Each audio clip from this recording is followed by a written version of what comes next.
Basically, everybody becomes a micro celebrity and has the same curves and gets right the moment you want to leverage those platforms in a certain way. And it's kind of harder to leverage them if you are like presenting yourself as a fool. I don't think it's impossible. It just seems to be that, well, it confuses people, and like, yeah, the incentive structure, just generally speaking, doesn't allow for those things.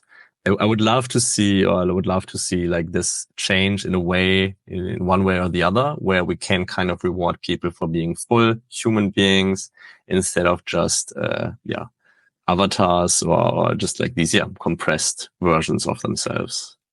Yeah, and it's definitely like that if you follow the incentive gradient, and like most people will tend to do that, unfortunately.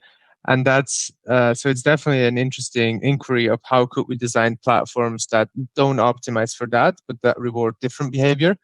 But in the meantime, we don't have to follow that, right? Like, for example, this very podcast is like as wide ranging and meandering as it gets.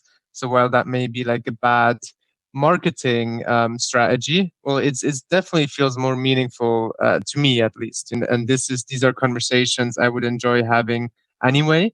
And in some way, like this imagined audience of probably in reality a handful of friends that will listen to this, it almost like helps me be more like focused in the inquiry than I would otherwise be. So yeah, there's also ways of not just stupidly following the incentive gradients, and then of course we're going to be less successful with it, but it's going to be more meaningful to us.